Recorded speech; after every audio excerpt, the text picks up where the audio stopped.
Hello friends, क्या आप सर्दी और खांसी जुकाम से परेशान हैं तो एक दिन में आपको फ़ायदा मिलेंगे अगर ऐसे ही इलाज कीजिएगा अपने घर में बना के दवाई। तो चलिए हम बनाते हैं।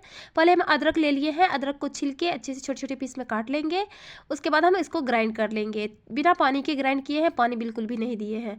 उसके बाद कढ़ाई चढ़ाएं। कढ़ाई में 20 से 25 काली मिर्च और 10 लौंग और थोड़ी सी दालचीनी को अच्छे से भून के रख लिए हैं। फिर से हम कढ़ाई चढ़ाए। कढ़ाई में घी डाल के ये भुने हुए चने को 50 ग्राम है चना, उसको भून लिए हैं। फिर से कढ़ाई में हम घी डाले हैं। वो अदरक के पीसे हुए पेस्ट को डाल के अच्छे से भूनेंगे कड़छी चलाते हुए। तब तक ये भुने हुए चना और थोड़ा सा काली मिर्च जो हम भून के रखे हैं उसको भी हम ग्राइंड कर लिए हैं, पेस्ट बना लिए हैं।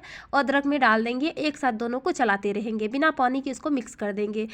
50 ग्राम अदरक लिए थे तो 100 ग्राम हम गुड़ लिए हैं। गुड़ को अच्छे से बिना पानी के इसको मेल्ट करेंगे, अच्छे से भून लेंगे। फिर प्लेट में निकाल लेंगे। इसको 1 चम्मच छोटे बच्चे को दे, 2 चम्मच बड़े बच्चे को सुबह शाम ले। एक दिन में सर्दी खांसी में राहत मिलेगी। अच्छा लगे तो लाइक से सब्सक्राइब कीजिएगा चैनल को जरूर।